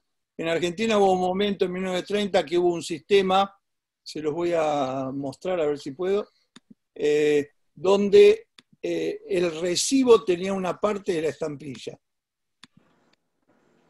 Fíjense, este era el formulario de imposición del telegrama. Acá decía, escríbase claro, el mensaje se escribía acá, y acá se pegaban las estampillas aquí, se cortaba por aquí, y se le entregaba esto como recibo a la persona, por lo tanto se conservaron algunos, y acá dice al señor telegrafista que si no tiene las estampillas, no envíe el telegrama. Así es. Por esto es mi hipótesis. Así es, exactamente. Que le quedaban al individuo, las estampillas originales eran estas, que venían ya preparadas para ser cortadas, con distintos valores. Había hasta 50 pesos. Y otra forma es un entero telegráfico postal, que cuando el formulario de imposición, donde el cliente le entregaba el correo, tenía el mismo sello que comentó ayer Miguel Casieles, de San Martín de 1910, y esto quedaba en la empresa, se destruía, es difícil conseguir usados, y lo que después que se telegrafiaba, este expreso urbano, este era el formulario que iba de la recepción de correo hasta el cliente, hasta el destinatario. Así es. Ese es el pequeño Parece que en todos los países usaban el mismo sistema, ¿no? Con más de control que esto, porque si no, ¿cómo sabían quién había pagado o no había pagado un telegrama para despacharlo? Por eso era la verificación con las estampillas, por eso decía yo, que verificaban una vez que volteaban el formato inicial, veían las estampillas pegadas, ya este ya pagó, hay que transmitirlo, ¿no? Esa es mi lógica, y es la lógica que estoy viendo en los demás países. Acá lo lindo que tenemos un fragmento de la estampilla, el otro fragmento no lo he visto nunca pegado a un formulario, que son los que quedaban en el correo. Claro, y se destruían. Claro. Alberto, una consulta. ¿Y esas estampillas eran telegráficas específicamente? Sí, exclusivamente. Okay, en Argentina hubo 2 periodos de estampillas para demostrar el pago en telégrafo. El resto fueron recibos. Uno fue en 1888 con la empresa KID, que imprimió para el Estado, para el Telégrafo Nacional, e imprimió para todos los ferrocarriles. Todos los ferrocarriles que tenían estampillas, son muy lindas las colecciones de estampillas de esa época. Y después hay otra época, en 1930, 1935, donde también se usaron estampillas, donde entra este modelo. Y en Argentina también tienen la peculiaridad muy simpática que todos los telegramas tienen su cierre, ese redondito, ¿no? Y que hay varios tipos, creo. Yo te mandé varios. Sí, sí, sí, gracias. Lo debe estar por recibirse. Gracias. Ecuador creo que también hacía lo mismo, pero con cualquier estampilla, ¿no? Sí, con cualquier estampilla, con residuos de timbres fiscales, los perforaban y los usaban como cierros, así es. No, pero sí hubieron cierres. Específicos. Sí hubieron de también telégrafo. cierres, sí. Sí, específicos, sí. Primero usaron los cierres y luego usaron los saldos de timbres fiscales y telegráficos. Como lo que vas a recibir, Henry. Gracias. Ya están en camino. ¿Alguna pregunta? Y, por ahí? y Julio César, los múltiples son raros también. Ahí te he pasado unos múltiples para que veas que también son escasos. Sí, sí. Usados. Los múltiples son muy raros son. Es que supuestamente son lavados de algún documento. Claro. En algún momento la gente encontró algún desecho o antes de incinerarlos y recogieron, así como recogían los sobres para lavarlos, seguramente han lavado los formularios y se han quedado con las estampillas, ¿no? Sí. Sugiero que Carlos Brenis revele el nombre de sus monjitas también. Es que las he posteado porque son súper raros esos múltiples. Sí, yo nunca había visto esto usado en bloque, jamás. Yo tampoco. Esos en bloque son muy, muy raros. Qué Y posteé también una tira de 4 de telégrafo de lo que Julio César comentaba que lo tenía en rosa, porque sí, este de ahí he justamente tomado foto a la parte posterior donde la goma se ve normal, la goma regular que se empleaba, ¿no? La que él tiene con ese tono rosáceo debe ser por se ha corrido la tinta. Se ha corrido la tinta, sí. Algo muy raro en la impresión en la American, ¿no? Pero eso también sucede con el 50 centavos de 1896 y solamente con esa estampilla. Lo que pasa es que hay un... Está en algún lado, ahorita no me acuerdo dónde, que en ese tiempo el Perú experimentó con lo que se llaman las tintas evasivas, ¿no? Y me parece que fue justamente con ese color que se probó. Ah, vale. Me parece, no estoy 100% seguro, pero eso sí está en algún lugar ahí de esas cosas. Vi dos manos en alto y ya se bajaron, de repente ya no tienen pregunta, ya se contestó. ¿Alguien más por ahí tiene alguna pregunta, acotación? A Julio César, o a Carlos, o a Henry, ¿han encontrado usos postales de estampillas telegráficas? No. No, eso no existe. No, nunca. No que yo sepa. No, no. Lo que ha salido últimamente, y hay varios ya, es esto. Yo recién encontré pruebas. Acá Carlos también ha puesto en el WhatsApp una prueba de cuño. Yo encontré el juego completo. Pero lo que, más que eso, bloques grandes de la primera serie. Y alguien tiene o ha tenido, creo que pliegos que los está desmenuzando.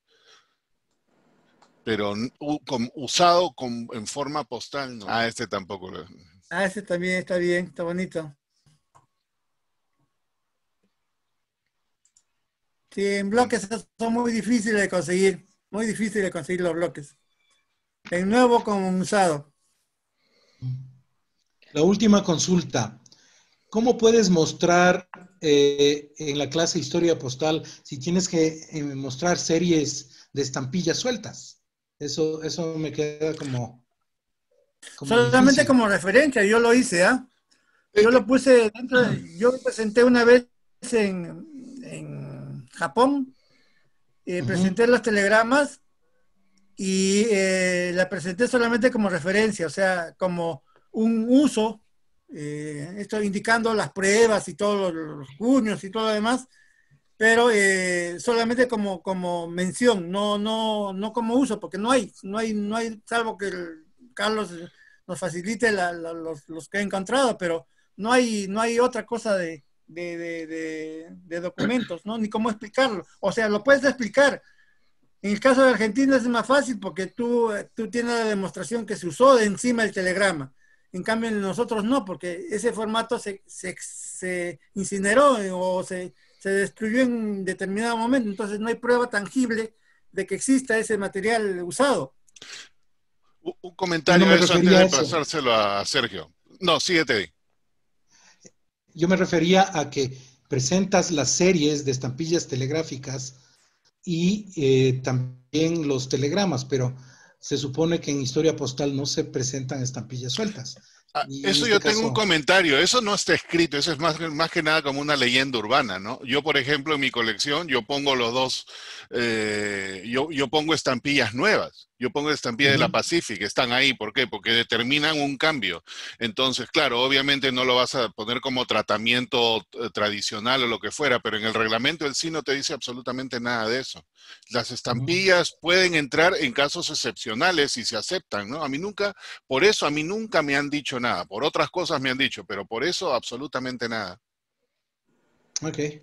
Yo inicialmente la colección la presenté como tradicional y me la pasaron a Historia Postal. Sí. Sí, entonces, se pueden si ellos mismos recalificaban de una a otra, a una categoría a otra, y vean que había estampillas y no dijeron nada, claro. Entonces supongo que están aceptando la presentación de esas estampillas sueltas. Sí. ¿No? Okay. Sergio. Sí, yo en alguna de mis colecciones también tengo algunas, muy pocas, pero algunas sueltas por ahí en varias partes y jamás me dijeron nada. Y son toda Historia Postal. Sí, no está nada escrito en contra. Sergio. Julio César, excelente presentación. Primera pregunta rápida y segunda pregunta más larga. ¿Cuándo haces tu libro de esto? Y Hay que todavía falta estudiar un poquito más y conseguir más información porque hay puntos muertos que se han quedado ahí, ¿no? Sobre, por ejemplo, cuentas, transmisiones, cantidad de telegramas que se han usado. Hay información, sí, pero hay que hacer un poquito más de recopilación y buscar un poquito más de detalle de cada cosa, ¿no? De funcionamiento. Por ejemplo, hay etapas de establecimiento de oficinas telegráficas.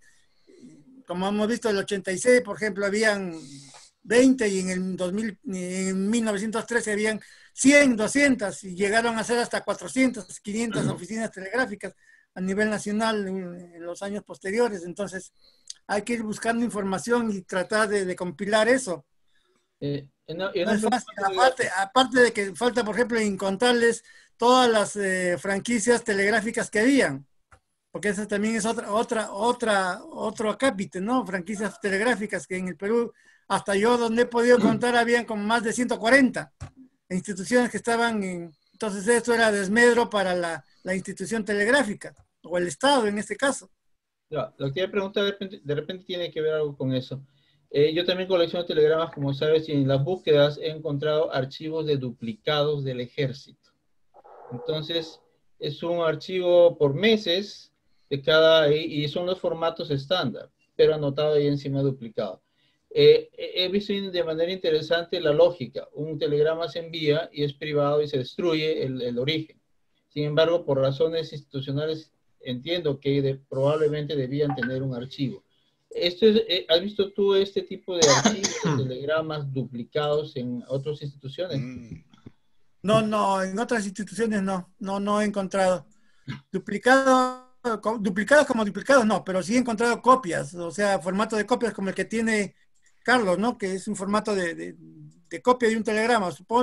Supongo yo que ha habido un archivo donde se guardaba, sobre todo los oficiales, las copias y el correo los tenía por un determinado momento para poder sacar una copia para un juicio o para una cosa determinada, ¿no? Por eso existen el sistema de duplicados. Sí, yo entiendo que como son instituciones oficiales que tienen que guardar récord de sus acciones, las comunicaciones son parte de esos archivos.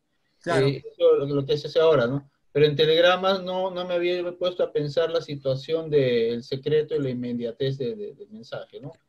Por eso quería saber si otras instituciones también trabajaban de esa forma, ¿no? O privadas, ¿no?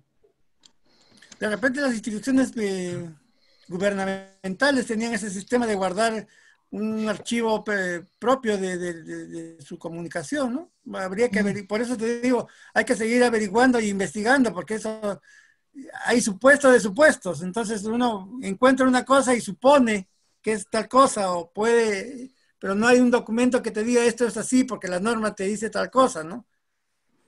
Claro. Hasta que no encontremos un reglamento oficial, no podemos decir esto funcionó de tal manera o de otra.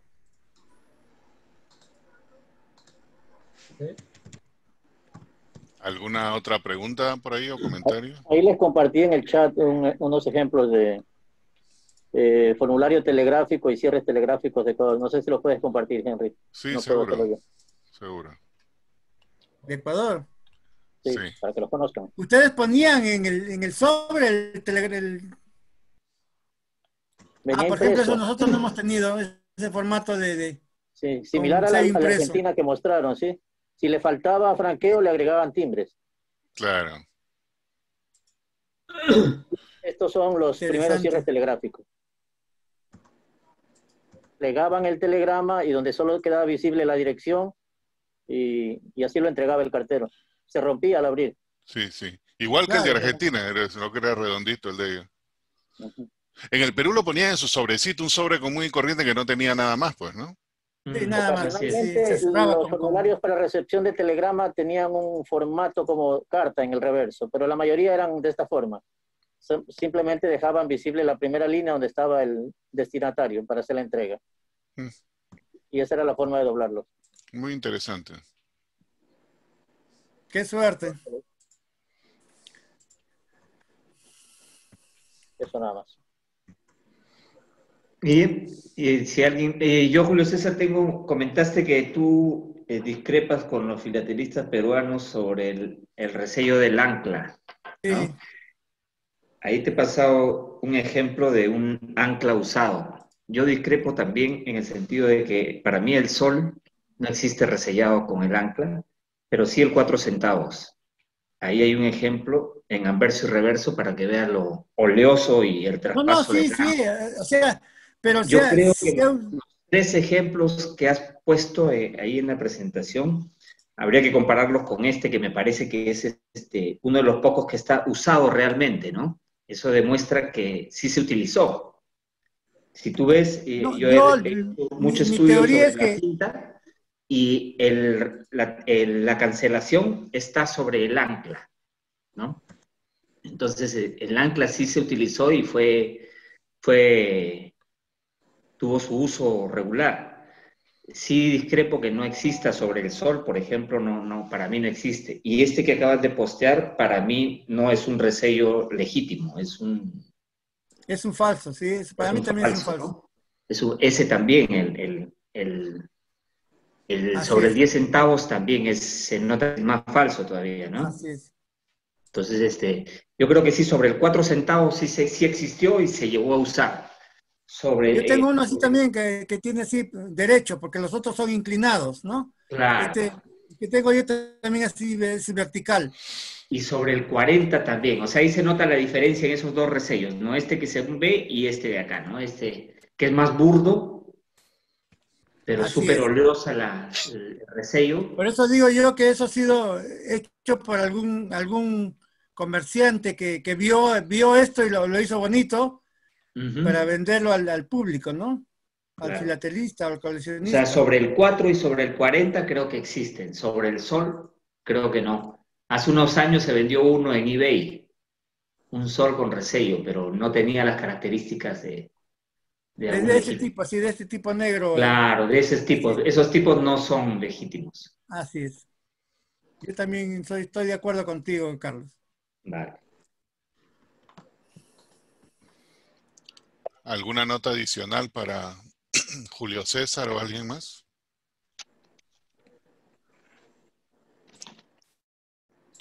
Ok, con eso, Julio César, muchas gracias. Muy interesante tu trabajo e investigación.